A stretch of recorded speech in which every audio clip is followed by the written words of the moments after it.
अनमोल collection Bikaner शहर में multi brand outlet readymade का भव्य शोरूम, जहां पर मिलेंगे आपको 2 साल से लेकर सभी उम्र के किड्स और मेंस कैजुअल, फॉर्मल और party wear dresses, pant shirt, T shirt, kurta pajama, coat pant suit, sherwani, jacket set, western outfit के साथ साथ समर और विंटर कलेक्शन की भरपूर रेंज उपलब्ध है आपके लिए अनमोल कलेक्शन में, वो भी विशेष आकर्षक स्कीम और उपहारों के साथ। पता याद रखें, अनमोल कलेक्शन, खजांची मार्केट, बीकानेर।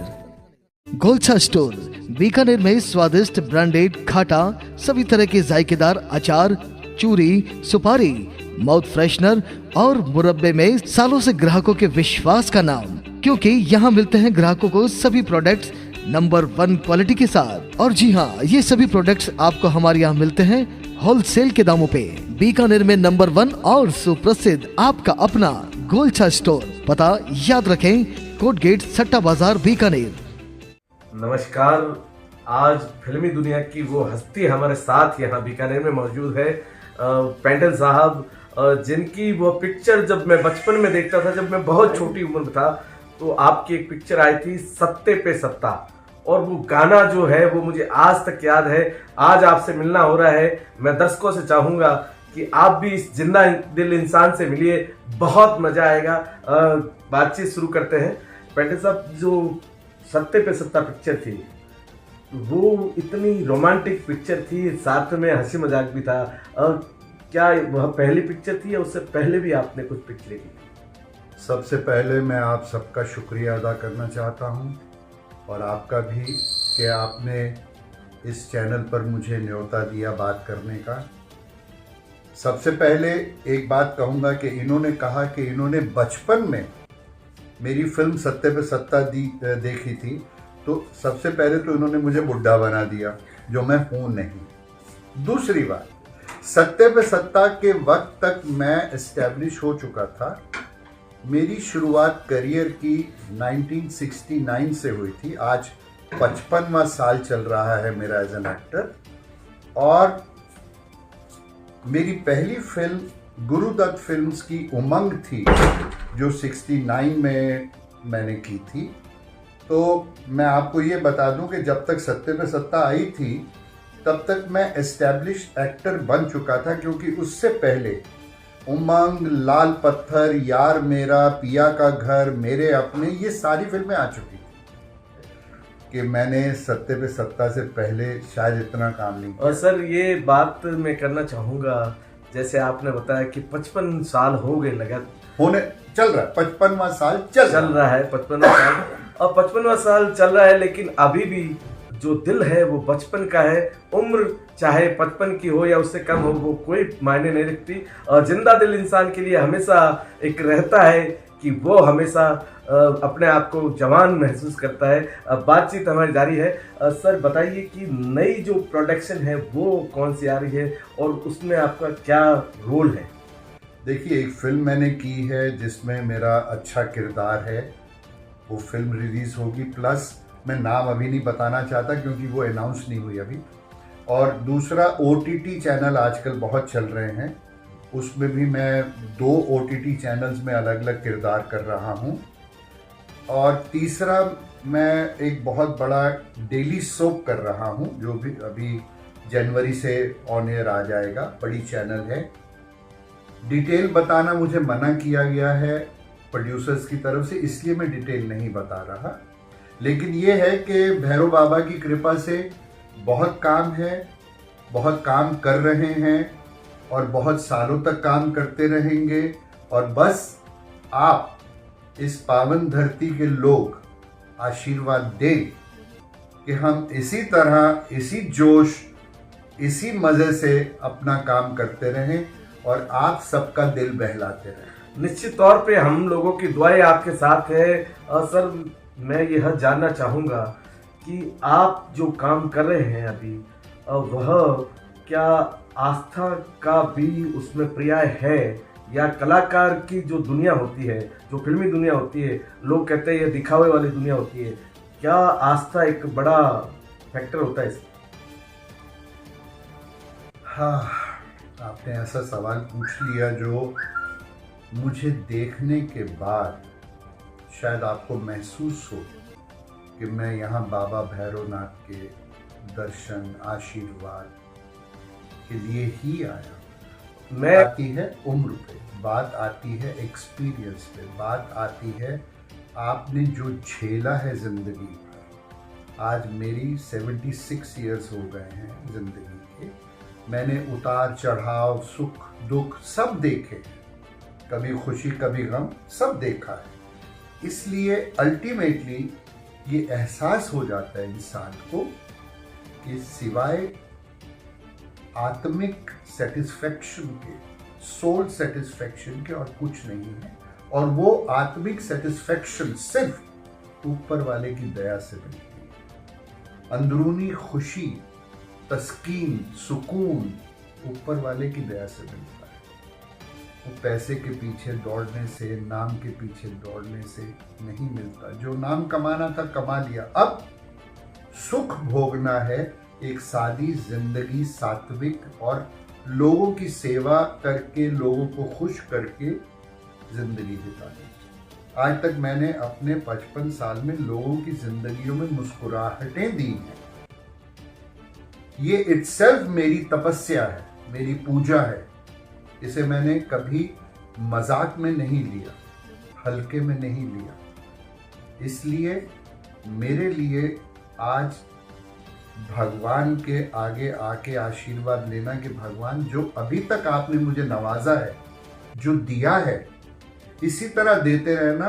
अब जब तक मेरी जिंदगी है, 2 साल 5 साल 10 साल जो भी है, इसी तरह मैं हर एक की जिंदगी में मुस्कुराहट लाने की कोशिश करूं। यही मेरा अंतिम पड़ाव है और यही करते करते मैं इस दुनिया से जाना चाहता हूं कि कल को लोग कहें कि यार क्या बात है, सेट पे एक्शन बोला है, बंदा काम करते करते गया। ये मेरी तमन्ना है। तो इसमें सबसे बड़ी कंट्रीब्यूशन अगर किसी की है तो वो भगवान की। धन्यवाद आपका। दिल से जो बात है वो पेंटर साहब की अभी आई है। एक और क्वेश्चन है मेरा, पेंटर साहब बताइए, कोई सेट पे ऐसा क्षण जब आपको अत्यंत प्रसन्नता हुई, या कोई ऐसा क्षण जब आपको ऐसा लगा यह क्षण नहीं होता तो बहुत अच्छा होता? देखिए, आप मुझे ऐसा सवाल करके बहुत पुरानी यादों में ले जाना चाह रहे हैं। उसमें अगर मैं चला गया ना तो आपके 25-30 घंटे वेस्ट हो जाएंगे। बस इतना समझ लीजिए। नहीं, शॉर्ट में नहीं होता। एक बात जो आर्टिस्ट के दिल से निकलती है वो शॉर्ट एंड में नहीं खत्म होता है। क्योंकि वो जब दिल को लगती है तो फिर दिल पूरा गुबार निकालता है, वो खुशी का हो, दुख का हो, कुछ भी। मैं ये कहना चाहता हूँ कि बहुत हादसे हुए, बहुत अच्छे हुए, बहुत बुरे भी हुए, लेकिन वो मेरी जिंदगी के पर्सनल ट्रेजर हैं। वो मेरा रिलेशन, मेरे को एक्टर्स, उसमें संजीव कुमार हो, देवानंद हो, दिलीप कुमार हो, बलराज साहनी हो, मीना कुमारी हो, नूतन जी हो, राजेंद्र कुमार हो, इन सब के साथ मैंने काम किया है। राजेश खन्ना हो,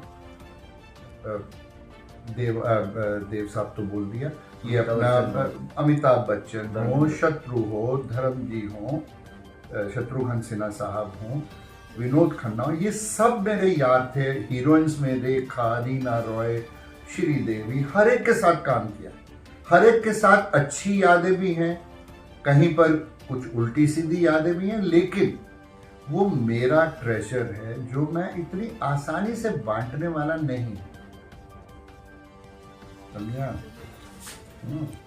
धन्यवाद आपका। ये लेकिन फिर भी हम ये कहना चाहेंगे कि एक संजीदा इंसान जो अपनी बातें कभी शेयर करे सबसे, और हमारे चैनल पे कभी फिर मौका मिले तो हम निश्चित ये चाहेंगे कि आपका लंबा समय ले और आपके जीवन से जुड़ी हुई यादें हम अपने दर्शकों तक ले जाए। हमारे दर्शकों के लिए आपका एक संदेश हम लेना चाहते हैं, वो भी आप। मैं आपके दर्शकों से इतनी रिक्वेस्ट करूंगा, इल्तिजा करूंगा कि अपना प्यार, अपना आशीर्वाद मुझे देते रहें, और जो मैंने आपसे शेयर किया है उसकी दुआ करें कि मैं उसी तरह आप लोगों की ज़िंदगी में मुस्कुराहट फैलाते हुए, अपना काम करते हुए, अपनी सेटिस्फैक्शन के साथ विलीन हुआ। धन्यवाद। एक अंतिम सवाल और है मेरा। एक और? सर, मैं यह एक मेरी तमन्ना है, बोलिए। जो क्या हमें वो वाला गीत 2 लाइन आप हमारे दर्शकों को सुनाए। देखिए, मैं गाना तो बिल्कुल नहीं गा सकता, लेकिन ये लाइनें मेरे ज़िंदगी के बहुत करीब है, इसलिए मैं गुनगुना देता हूँ। हाँ जी। प्यार हमें किस मोड़ पे ले आया, ये दिल करे हाय, कोई तो बताए क्या होगा। Thank you. बहुत बहुत धन्यवाद। ऐसे संजीदा इंसान से हम आज मिले हैं और आपके लिए यह माध्यम बन के आए हैं कि आप भी ऐसे खुश नसीब संजीदा इंसान से मौका मिले तो कभी मौका नहीं गंवाइएगा। बहुत बहुत धन्यवाद। मैं ऐसे राजेंद्र कुमार सिंघानी आज हमारे बीच में महाभारत के कुंती पुत्र अर्जुन आए हुए हैं। उनके फिल्मी कैरियर के बारे में जानकारी लेते हुए सर, पहले तो अपने फिल्मी कैरियर के बारे में कुछ हमारे को जानकारी दीजिए। सबसे पहले तो बीकानेर के तमाम सुनने वालों को अर्जुन की ओर से प्रणाम। और आपने सीधा पूछा है कि तो आप गूगल पे जाके देख सकते हैं। मैंने 367 फिल्म्स किया हूँ सारे लैंग्वेजेस में, और अभी भी कर रहा हूँ। और अभी लेटेस्ट जो है मेरी एक सलमान खान के साथ और एक अजय देवगन के साथ फिल्में आ रही हैं, 2 OTT प्लेटफॉर्म पर है। तो यही कर रहा हूँ। और मेरे गाने के प्रोग्राम ज़्यादा चलते हैं, तो मैं आशा भोसले, उषा मंगेशकर, उदित नारायण, अलका याग्निक, इन सब के साथ गाता हूँ। तो अभी आपने सुना भी होगा मेरा गाना। सर, गाने के साथ आपकी जो एक्टिंग की जो स्टाइल है वो कब से शुरू किया आपने एक्टिंग? एक्टिंग किसी को सिखाया नहीं जा सकती। ये जो लोग बोलते हैं कि एक्टिंग क्लासेज ये वो, आप पॉलिश कर सकते हो, आप सिखा नहीं सकते हो। तो ये मेरे को किसी एक्टिंग ने, किसी ने सिखाया नहीं। ये बचपन से मेरे में थी। मैं बहुत निडर इंसान हूँ और जो बोलता हूँ वही करता हूँ। क्या नेशनल स्कूल ऑफ ड्रामा में आप कभी गए हैं? नहीं। आपकी रगों में ही एक्टिंग थी? अब ये तो नहीं मालूम है, लेकिन हाँ, मैं अभी अगर आपने मुझे अर्जुन के रूप में या किसी और फिल्म के रूप में स्वीकारा है तो एक्टिंग अच्छी करता हूँ तो ही स्वीकारा है ना। तो अर्जुन का कोई ऐसा डायलॉग जो सुपर हिट डायलॉग? नहीं सर, वो डायलॉग तो ऐसा नहीं बोल सकता मैं, क्योंकि आपने देखा ही होगा कि महाभारत अगर देखोगे मेरे डायलॉग तो आपको अपने आप बन जाएगा, और कुछ पूछना नहीं। कोई ऐसा घटनाक्रम है जो आपको महाभारत के समय जो याद रहा हो, कोई ऐसी घटना? ऐसे ही बस वही घटना थी कि जब हम लोग बिछड़े थे तो एक दूसरे से गले मिलके रो रहे थे। उससे बड़ी और मोहब्बत क्या हो सकती है। और कितना लंबा टाइम तक? 3 साल। 3 साल। और 3 साल के लंबे सफर में अर्जुन जी ने जो समय बिताया, जितने भी कलाकार थे, अर्जुन जी ने बताया है कि वो सारे रोने लगे। तो ये वह जो इमोशनल फैक्टर था सर, क्या कलाकार रियल में इमोशनल होता है या कला के माध्यम से ही? क्यों, हम लोग इंसान नहीं है क्या? सिर्फ आप लोग इंसान हैं? नहीं। कम में आपकी कौन सी पिक्चर आ रही है सर? सर, मैंने अभी भी कहा कि एक सलमान के साथ और एक अजय देवगन के साथ 2 पिक्चर। टाइटल एक का ब्लैक लिस्ट है, एक का नहीं है। एक सर और क्वेश्चन है कि जो आप आए अभी भैरव जी के जन्मदिन पर यहाँ, तो फिल्मी दुनिया में जो आस्था है उसका कितना बड़ा महत्व है? देखिए क्या होता है कि आस्था सब में, कोई किसको मानता है, कोई किसको अपना गुरु मानने लगा। वो मेरे पहले मित्र थे, वो उन्होंने मुझे पहले बुलाया था, और उसके बाद एक भैरवनाथ जी के साथ एक दिल का रिश्ता हो गया, वो जो बयान नहीं कर सकते। वही एक कारण है इसके लिए से मैं यहाँ आता हूँ, और उसमें उसका श्रेय प्रदीप को बहुत जाता है, क्योंकि प्रदीप ने अपने बाप की वो जोत जला के रखा है, वो उम्मीदें जला के रखा है, लोगों को बुलाता है वो। अब मेरा तो ऐसा है कि मैं यहाँ आता हूँ क्योंकि मेरा एक किराडू फैमिली से एक दिल का रिश्ता है, तो यहाँ आता हूँ तो बहुत अच्छा लगता है। बीकानेर के अलावा राजस्थान के किन किन बड़े शहरों में आपने शूटिंग वगैरह की? मैंने राजस्थान के बारे में बात कहूँगा कि राजस्थान की मिट्टी मेरे लिए बड़ी पवित्र रही है। मैंने जितनी भी फिल्में यहाँ किया हूँ वो सब सुपर हिट हुई है, प्लैटिनम जुबली। जैसे शुरू करूँ तो करण अर्जुन, फिर मेहंदी, फिर क्या कहते हैं दाता, फिर उसके बाद मेरी एक फिल्म और थी, वो सबसे बड़ी जो फिल्म थी वो महाभारत यहीं शूट हुई। तो मेरे लिए ये धरती बड़ी पवित्र रही है। और मैं काफ़ी जगहों पे गया हूँ, प्रचार के लिए भी गया हूँ और ऐसे भी शूटिंग के लिए भी गया हूँ और शोज़ के लिए भी जाता रहता हूँ। मेहंदी में आपका नेगेटिव कैरेक्टर रहा था, आप गलत बोल रहे हैं, कॉमेडी में उसी हिसाब से मेहंदी में गलत बोल रहे हैं आप। मेहंदी का हीरो बिल्लो था, नहीं आप वो नेगेटिव रोल नहीं था, वो पॉजिटिव रोल था। और जन वो मैंने प्रूव किया है कि भाई जन का जो होता है वो भी इंसान होता है, उसके अंदर भी एक अरमान होती है, आत्मा होती है। और आपके साथ गुफी पेंटर साहब भी आए थे, तो गोपी पेंटल नहीं है, ये गोपी पेंटल का भाई है पेंटल, जल्दी बन गया।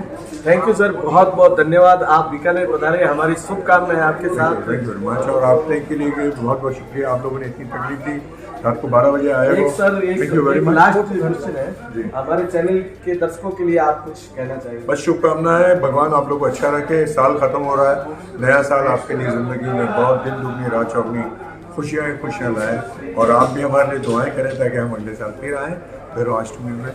जय भैरवनाथ।